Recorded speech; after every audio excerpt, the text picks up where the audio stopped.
People ask me if I get nervous talking in front of people, and I came from a place of being a musician. Many, many years ago, I used to play in a bar, and I used to have the riot squad come in about once a week and clear the place. And you'd have to hide under the bar. So for me, this is like 5-star living. When I've got people that are sitting there and just watching to see what I have to say.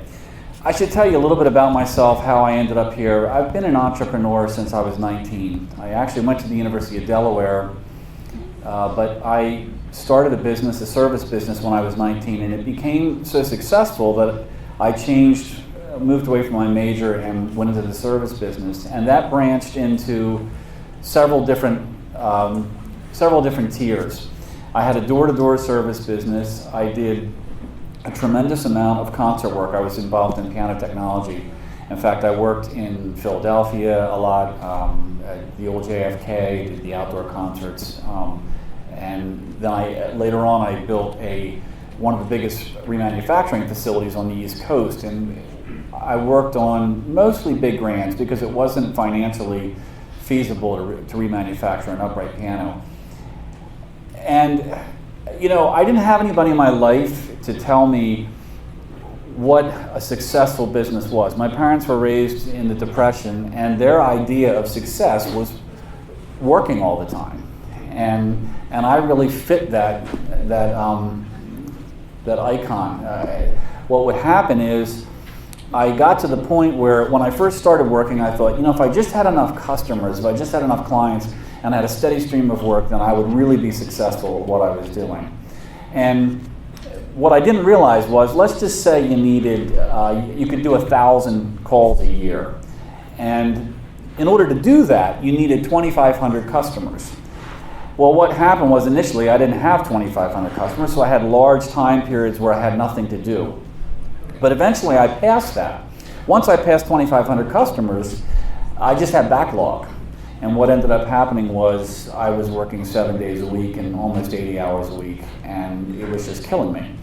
And I decided that the mistake I had made was that I had not used my talents and my attention to detail and my customer people skills to create a business that could continue to grow, and I didn't have to work for $1 to make $1. So I decided in my 40s that I wanted to get out of the business completely. I wanted to sell everything I had. I had 2 business properties, had a big client list, the concert schedule. I wanted to just walk away from all of it and start a whole new venture. I was going to write a book, and I was going to become a publisher. This was back in 2005, and I had no idea how to publish a book, where that was going to take me, and I didn't have a lot of support. I had 2 daughters that were getting ready to go into college. A lot of people thought I was pretty stupid, that I was walking away from this very, quote, successful service business to publish this book, but I did it anyway. And at first, I was in good shape because I had sold the businesses, I was cash rich, everything seemed good, but I was basically hemorrhaging money for the next couple of years as I was trying to make things work. Eventually, they did work, and I got to where the book just kept getting bigger and bigger, and then it was eventually picked up by New World Library, which is a major publisher. And so at this point, I basically do this all day. And I think I really relate to what it feels like to be an entrepreneur, because it's very stressful. When any kind of a business venture, we tend to initially have to do everything ourselves. And then we struggle to give up control. We have too much work for one person, not enough income for more. And there's all these things that we have to go through in order to get to the next step. And it always felt to me like this circular thing. Like if I had more money, I could hire a team which could produce more work and better work, and then we could make more money, and then but it's like how to get off of that start. And I'm still finding that out. But I do understand, as I'm told, that everybody here is an entrepreneur, and probably at several different levels. And I wanted to talk tonight about what we've learned about peak performance, about how our brain works, about how mindfulness comes into that. The stuff that is being used every day in the sports world and by some of the big executives, because it's become so empirically tested that we know that it works. If you look at the old paradigm is multitasking, where we do a whole lot of things at one time. And we're never really completely absorbed in the one thing that we're doing. Well, the research has shown that there really is no such thing as multitasking.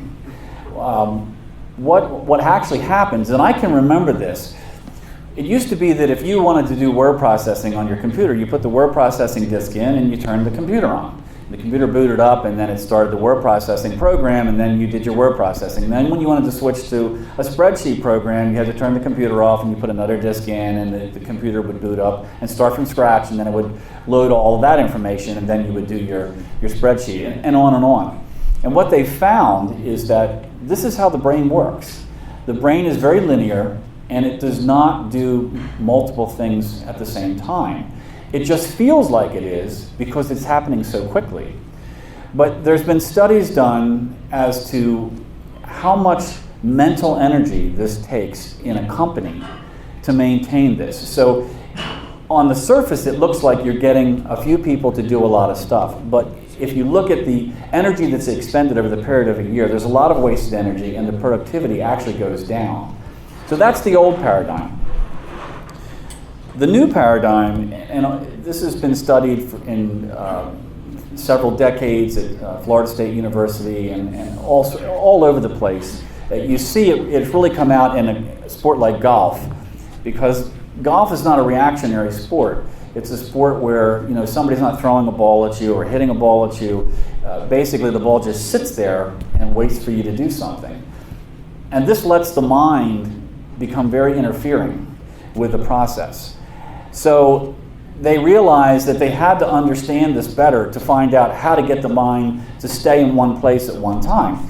Because what generally happens is, if you're right-handed, is that the left side of the brain teaches the mind how to do something, and then the left brain needs to shut up and get out of the way and let the intuitive side take over. This is particularly true in any kind of a hand-eye coordination thing. But the left brain is very dominant, and it doesn't want to do that. So they had to find ways of tricking this to happen. And what they have found is through a whole bunch of series, and I apologize, this is something I usually talk about 3 hours about, and so I've had to kind of just pick stuff out that I thought would make it somewhat interesting in like a 20-minute talk. But what we have found, the bottom line is that when we have a quiet mind, if you look at people that are operating at their top efficiency and their peak performance, if you take an athlete, a golfer who's winning the tournament, walking down the 18th green on Sunday afternoon, their mind is very quiet, their eyes are very still, there are certain characteristics that they exhibit.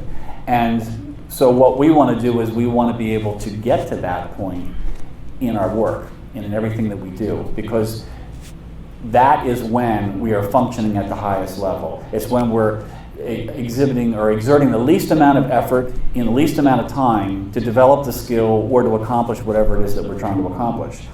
So why is this so difficult? The mechanics of it are really not that hard to understand. Well, there's a book out called The Shallows by a guy named Nicholas Carr.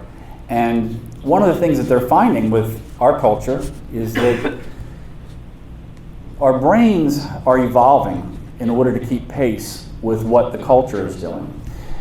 So what is happening is the part of our brain that is contemplative is atrophying.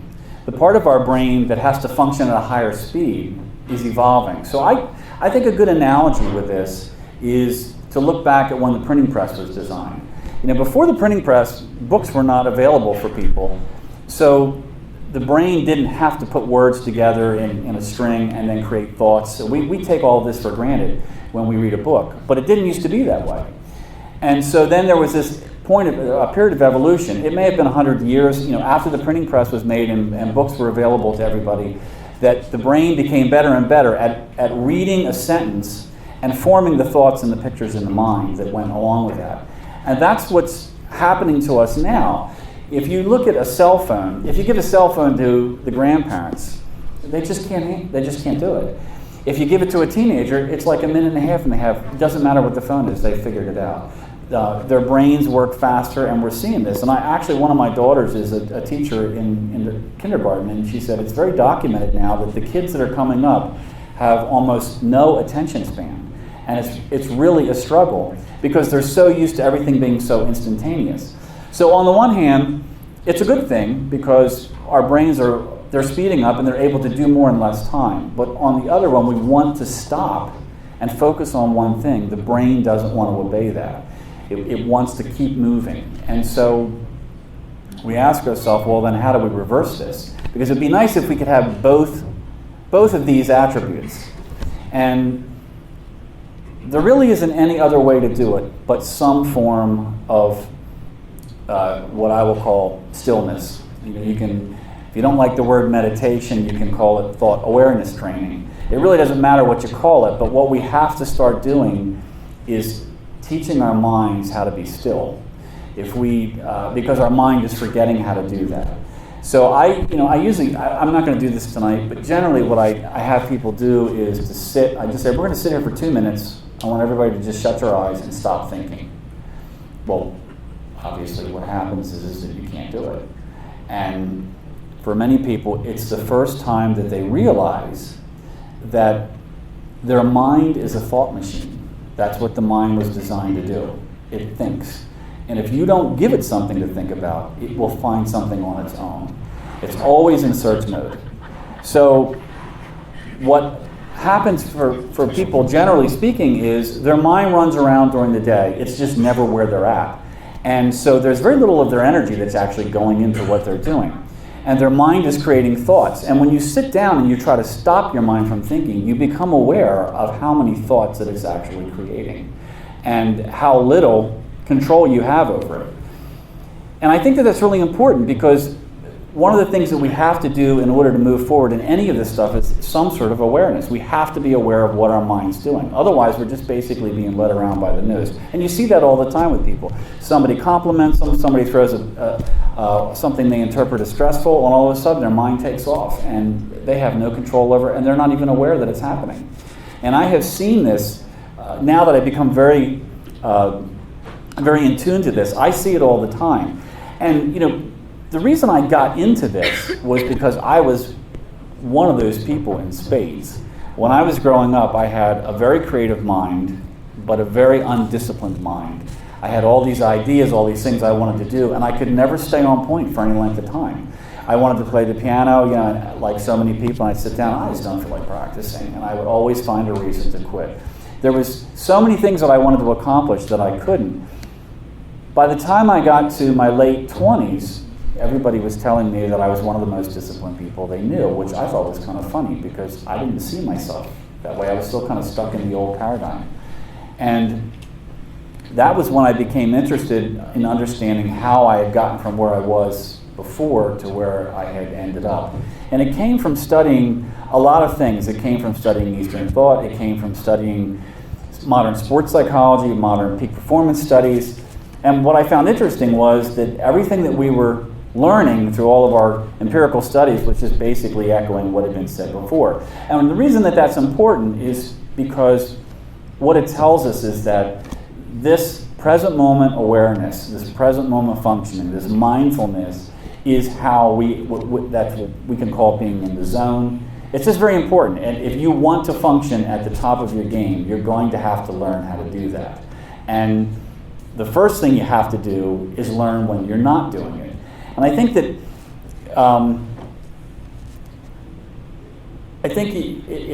it helps when you begin to understand how the whole relationship of practicing. Practice, everything we do is practice. We learn to walk, we learn to talk. All those things we were practicing, we just didn't really know that we were practicing it. But we understand now that repetition with intention creates the skill. And you can experience that period of time as either something pleasurable or it can be this nuisance that you have to go through. And I remember one day I ended up sitting at one of these school bus stops, and they were teaching this senior citizen how to be a school crossing guard. And at the time it was really amusing because this guy was clearly over his head with the instructions that were being given to him. He had the whistle in his mouth, and I could see the woman on the side who was somewhat skilled at this was teaching him, you have to do this and you have to stop the cars and then you tell the buses to go. And watching this guy, he was so clumsy at it, it was like, it was like, beep, beep, beep, beep, beep, beep, beep, all this hand motion and the whistle was going. And what was so interesting about this was about 3 weeks later, I came up on the same intersection. And this guy had been transformed from Barney Fife into Morpheus. It was like, now the whistle's hanging out of here, and it just, occasionally, he just goes beep. And he didn't turn around to the cars, he just put his hand. It was like, don't make me turn around. And I thought, how did he go from what I saw 3 weeks ago to here? Well, it was practice. The concept of practice really fascinates me because you can learn any skill through deliberate repetition. Because everything that we do is a habit, and the brain creates these synapses and these pathways through the repetition. And if you understand that it takes a certain amount of time for that to happen, then you stop trying to make it happen faster than it can happen. And you experience that time in a very different way. I remember one time when I was younger, I was trying to learn how to play this jazz riff on the piano, and I just kept playing and playing and playing. I just couldn't do it. Every time I did it, I just messed it up. So I finally quit. I just said, I can't do it. It's beyond my ability. I'm just not going to be able to do it. And I stopped. And about 2 weeks later, I was playing on a job, and for whatever reason, I just thought of putting that line in, and I could play it. It was effortless. And I was floored. I thought, how did that happen?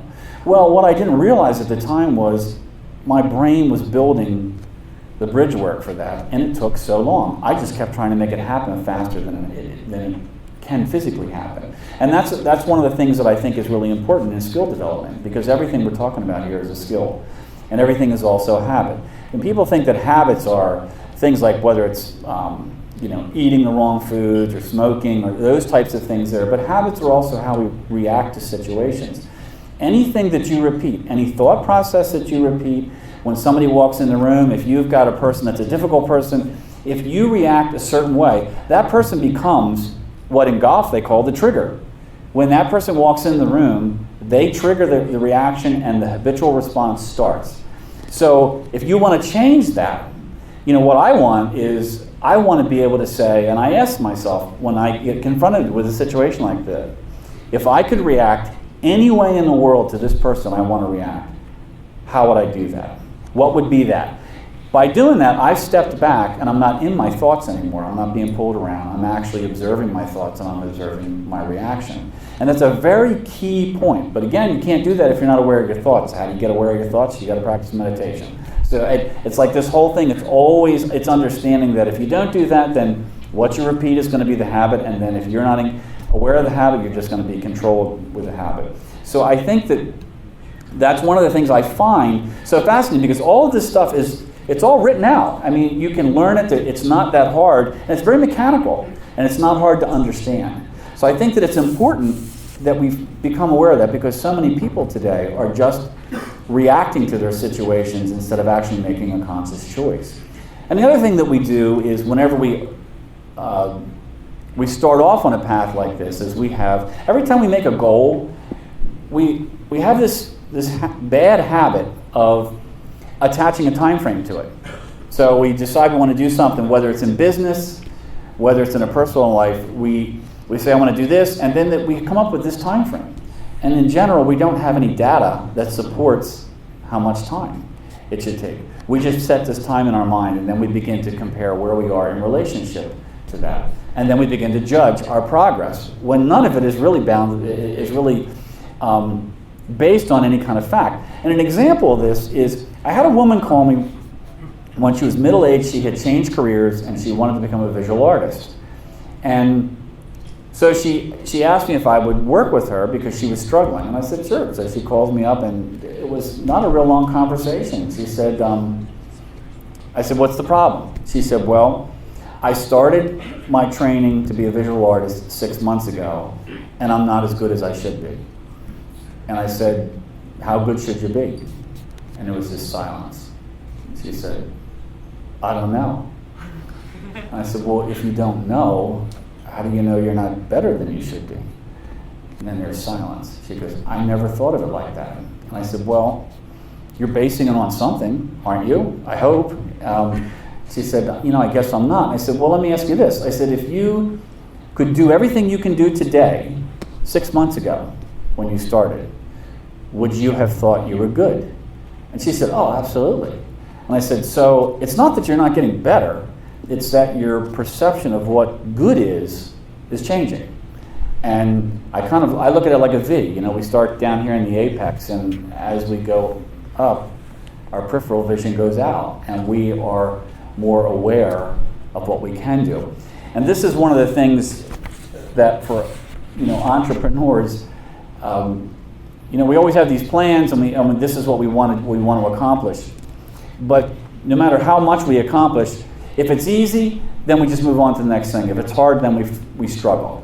And I tell kids when I do quite a lot of work with young athletes, and one of the things that I've talked about is video games. I said, what do you do with a video game when you get good at it?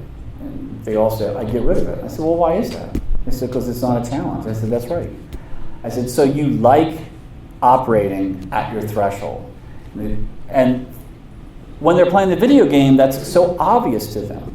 When they're struggling to develop a skill, it's not. But it's the same situation. It's just an interpretation of the situation. So as entrepreneurs, we're always in this situation where if we set a goal and that goal is easily attained, then we just set another goal. If that goal is difficult to attain, then we interpret that experience as struggle. And I always feel like, dealing with that is a skill. And every skill starts from a place of no skill and then goes to some level of mastery, which really is infinite. And we interpret that time frame in between there as many things. We can interpret it as a fun experience. We can interpret it as drudgery. And we do have a choice if we can separate ourselves from our thoughts. Another good example of that is the Airbus that landed on the Hudson River with Captain Sully. I can tell you, I have a pilot's license, and one of the things that they teach you is, you do these routines, procedures over and over and over again, so that when you find yourself in a difficult position, a situation that would normally be very stressful, you have something to drop into. So that's one of the things that I work with people, is that when you want to change things about yourself, how you react to situations, when things are not going well with the company, how do you deal with that? You want to make those decisions how you're going to deal with that emotionally and in your decision making when you're not in the situation. So if you look at that situation with Captain Sully, he takes off, and pretty much the only thing that didn't go wrong was it was at night. He's full of fuel, has a full load of people, and he's like 1,000 feet over New York City. It's like a total nightmare.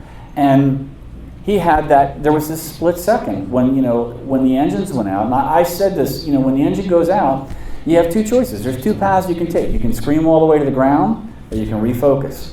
And that picture in my mind of him doing that, if you've ever, you can look it up online, you can find where he actually, the transcriptions of him or the recordings of him. It's amazing. It's absolutely amazing. You would never know the guy was in that situation when you listen to his voice. He is so calm and cool. Now, I'm sure panic was banging at the door, but he made a choice that road doesn't take me anywhere that I want to go.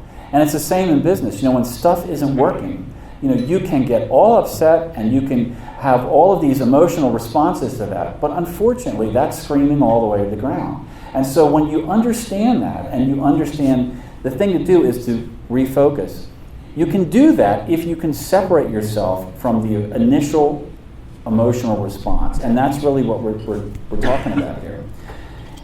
And I'm going to leave you with one thing. I worked with a young golfing upstart who had already won in the States in Delaware, and she was trying to get, there was a tournament that was coming up which was a qualifying tournament, and if she won in that and moved up, she would have been playing on a national level. It was very, very important to her. And to me, this is about being too attached to the goal.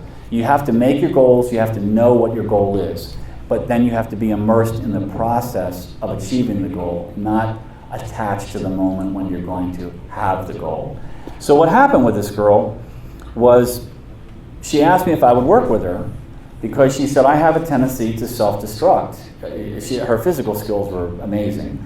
She said, but if I start to go bad, I really go bad. And she said, no, I just can't seem to get out of that. And she said, so I want to learn how to deal with that situation when everything is going wrong. So, and it was, the purpose of it was for her to place in this tournament. So that was a year before this tournament was going to happen. And she had a picture of the trophy on her desk, and she held it every day, and all this positive reinforcement and affirmations. And so then finally, here comes the tournament. Normally, these kids are not allowed to use a caddy, but in this particular one, they were. So she asked me if I would carry her bag, and I said, sure. Well, I pull up to the golf course, and she's warming up, and I can already see that she has none of the natural ability that she has worked so hard for. She's so afraid of making the wrong swing that she's trying to steer the ball. But I don't want to say anything because that's just going to be more thoughts in her head. So I thought, I'm just going to let this go and see how it comes out. Well, what happened was, she hits her first drive out into the trees, and it just went south. And we got to about the 6th hole, and I mean, she is devastated. She's brokenhearted, nothing's working, she shot herself out of the tournament. So I thought, well, now's the time to start talking. Because I knew that if I started talking before that, it would have just made it worse. I mean, she was on this path to a train wreck, and there really wasn't much I could do about it, but she could learn from this situation. So I said to her as we're walking after one of her errant shots, I said, why did you ask me to work with you? And she said, because I wanted to learn how to deal with a situation like this. I said, what's the situation? She said, well, a situation where everything is going wrong. And she said, I wanted to be able to turn this around and make it into something that I was in control of. And I said, well, what's going on now? She said, everything is going wrong. She said, I can't fix my swing. I can't hit the ball where I'm aiming. I got a million thoughts running through my head. And I said, well, how do you think you learn to deal with this? And she said, Tom, I don't have the faintest idea. She said, I've tried everything I know. And I said, well, you're missing the obvious. She said, what's that? I said, you have to be in the situation. And she said, what do you mean? I said, well, it's real simple. If you want to learn how to play in the rain, it has to be raining. I said, you can't learn to play in the rain when it's not raining. If you want to learn to play in the wind, it's got to be windy. I said, you said you wanted to learn when nothing was going right. Everything was going wrong. You couldn't find your swing. You weren't coordinated. You were totally devastated. You were brokenhearted, leaking oil, the whole thing. You're there. It's here.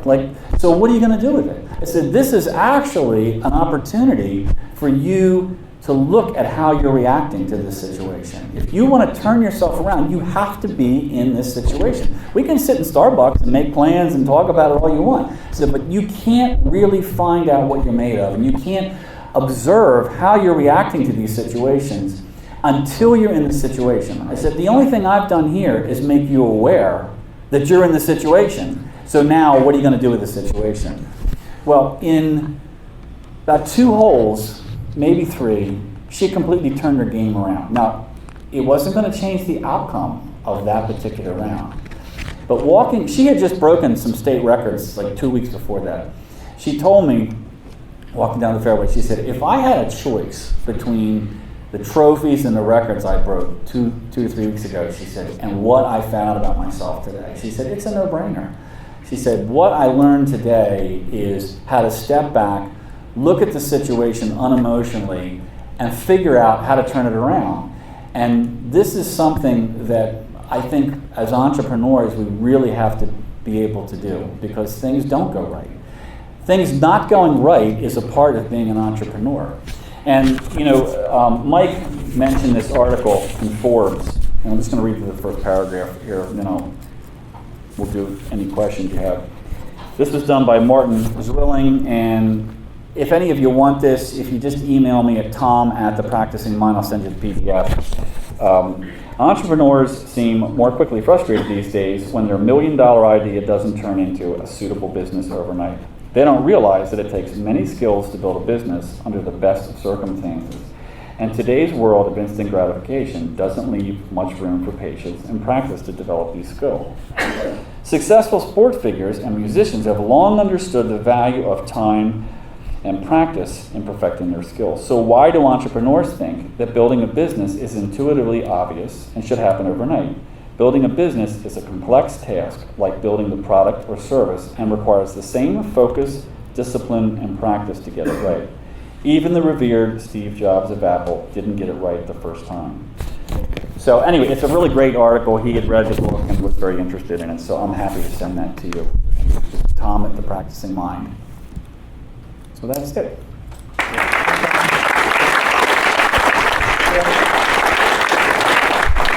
have a few minutes for questions, so we'll just randomly pick people from the audience and we'll try to repeat them. First, thank you. I would say it's one of the more inspirational talks I've heard live, so thanks so much for thank you. speaking.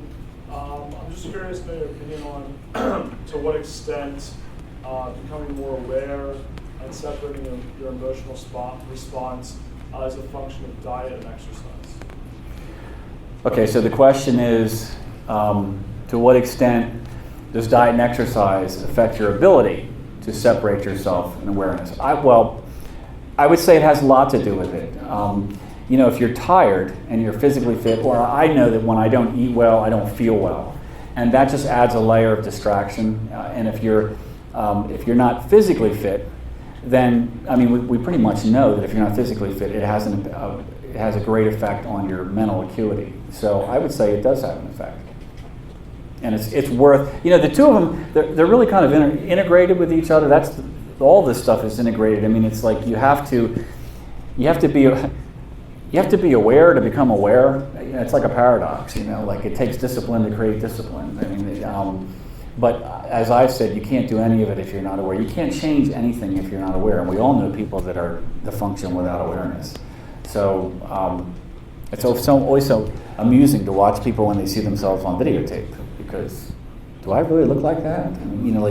That's what happens when people see themselves. So, but to answer your question, yes, I think that, and there also has to be a certain amount of commitment. That sooner or later, your individual will has to get involved with it, because, like I said, it's just like when you go to a piano teacher and you say, I want to learn how to play the piano, and the guy says, okay, I want you to do this scale 10 times a day, I want you to play this piece, and I want you to work on this. Now you know those are the mechanics. Now you know what you have to do. But the third day you get up in the morning, you go, I don't feel like practicing. That's when you're at the crossroad. You have two ways you can go. You can not practice. You already know where that goes. You can't play the piano. Well, you've been able to play the piano for years. If you want to play the piano, you have to push over into that. And there's that little split second there. But it's so helpful if you can be aware that, here I go. I know you can have that conversation in your head as an observer. Right, I guess the reason I was saying to what extent is because obviously it's fundamental to be able to become aware, to have good exercise and diet regimens, but how instrumental? Is it completely impossible without, or is it? No, I wouldn't say that, but I'm not aware of any studies that have really looked at that. I would have to think, and I'm talking off the top of my head here, but I would have to think that people that are disciplined enough to look at their diet and to look at their physical condition are already they already have a head start over people that totally neglect both of those. It would just seem that their personality is already set up for it. But the mental habits, I feel like, are a manifestation of a lot of physical habits. I'm going to try to get more questions answered because we're running a little bit late tonight. Okay, more questions? Hi, so you mentioned the fact that the brain makes this arbitrary time frame, right? Yes. So do you think that comes from the fact that we have a finite life? And does that mean that we have to also accept that there are certain things that we won't achieve in our life? Well, that's a great question. And the question is, if I can repeat it, is that the concept of feeling like we need to get something done in a certain amount of time, is that a function of the fact that we have a finite life. I think it's a function of we are fed through the media. The engine that drives the media is that we're incomplete. And, we have to be incomplete. That's why we need another car, smartphone, all these different things. And I think that, to your point of, does it come from the fact that we have a finite life? No, I don't believe that. I think that it comes from the fact that we are constantly driven to see a beginning and an end to everything that we do. We start a report, we want to see the report finished. We want everything to have a closure. And what we have to understand about the concept of perfection is that what is perfection? Well, perfection has to be limitless expansion. Otherwise, it has a limit, and then it can't be perfect. So to me, that's really what you're looking at, is you're looking at the fact that we have to accept that this constant expansion is the perfection, and we're living in that all the time. Whether it's in our own personal life or with our business, we want the business to be able to just continually grow, continually grow, continually grow. Nobody wants to have a business where it gets here and then it's done. If you have no place left to go, then what's the point? So, and that's so well known in any of the arts. You ask a musician, they don't want to get to a point where now I'm as good as I can ever get. You don't want to be that. You want it to be infinite, and that's what really perfection is. One more question. So I'm thinking the following. It seems to me that not all skills are the same process to learn, and I want to run this thought by you. So I think there are some skills that, as you said, you need the discipline to get there. So learning how to play the piano, you practice. There is the performance day, you perform. So you demonstrate the discipline, and then you accomplish what you need. Now, I think that running a business, learning how to run a business is more like learning to swim. So you cannot really run a business by learning it. So it seems to me it is important to have the appropriate help around. It's like learning to swim. So if you throw somebody who's never swum in deep water without any help and support, well, there's a chance they will drown. So I think there is a risk in learning how to run the business and how to be an entrepreneur. Is a little bit different from learning how to play the piano or other activities that do not involve the risk of killing yourself or drowning yourself along the way. So it seems to me that in this kind of skill development, maybe building the appropriate support to hold you when you're about to drown could be something to consider. I don't know what you think. Well, yeah, I don't think there could be any argument about that. I'm not really sure how to paraphrase that. But to take that to the piano, I would say, if you walked up to the piano and you had no teacher and you thought you played the piano by turning your hands upside down and using your knuckles, you could do it for 30 years and you'd never really get that good. I mean, someday somebody comes and goes, no, you do this. Oh, wow, this is really great. So I agree that you have to have the knowledge, and that to me is why the difference. What you're talking about there is the financial risk and the personal risk. But to me, in terms of the skill building, it still comes down to you have to know how to do it correctly, and you do that by attaching yourself to the right people. If you go to I can tell you I had several piano teachers. Some of them were not really worth anything, and the ones that were really good were able to make you move much quicker and with much more of a sense of success. So from that point, I think it's really the same. But what I do think is different is that, if you don't learn to play the piano, you're not going to lose your house. So I think that there is a difference in there, but I'm not sure that really translates into the actual development of the skill. I think the ingredients that are necessary to develop the skills are the same. You still need, as you say, when you want to learn how to play the piano, if you want to be successful, you need people around you saying, you're doing well. You also need people to say, this is what you need to do if you want to accomplish this. And those two things to me are the same. All right, well, unfortunately, I try to squeeze a 3 hour seminar. Thank you.